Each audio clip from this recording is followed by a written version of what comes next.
Welcome to my channel. ఈ గ్లాస్తో 1.5 glass పప్పుని కుక్కర్లో వేసి 4-5 విజిల్స్ వచ్చే వరకు ఉడికించాలి. ఆలోపు లెమన్ సైజ్ చింతపండుని నానబెట్టుకొని రెడీగా ఉంచుకోవాలి. పప్పు ఉడికాక అందులో ముందుగా కట్ చేసుకున్న ముల్లంగి అలాగే ఒక టమాటో కూడా వేసుకోవాలి. దీంతోపాటు 2 స్పూన్స్ కారం, 2 స్పూన్స్ ఉప్పు వేసి కొద్దిగా వాటర్ పోసి మళ్ళీ 2 విజిల్స్ వరకు కుక్కర్లో ఉడికించాలి.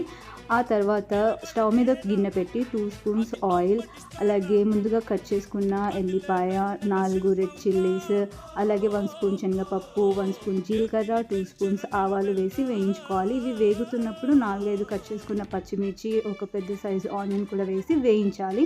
ఇవి చాలా మంచిగా వేగుతూ ఉండాలన్నమాట. ఇవి వేగుతున్నప్పుడు ముందుగా ఉడకబెట్టుకున్న పప్పును కూడా ఇందులో వేసి చింతపండు రసంతో కలిపి 3 గ్లాసుల వాటర్ పోసి మంచిగా కలుపుకోవాలి. ఇలా కలిపాక 1 మినిట్ మూత పెట్టి హై ఫ్లేమ్లో ఉడికించాలన్నమాట. 1 మినిట్ తర్వాత మూత తీసి మీడియం ఫ్లేమ్లో ఉంచి 10 నిమిషాలు పప్పునైతే ఉడికించాలి. పైన వైట్ లేయర్ ఏదైతే కనిపిస్తుందో అది పూర్తిగా వెళ్ళిపోవాలన్నమాట. అప్పుడే పప్పు ఉడికినట్టు. 5 మినిట్స్ తర్వాత 2 స్పూన్స్ సాంబార్ పొడి వేసుకోవాలి. ఏ సాంబార్ పొడి అయినా ఓకే, 2 స్పూన్స్ వేసుకోవాలి. నేను ఎంటీఆర్ యూస్ చేస్తున్నాను.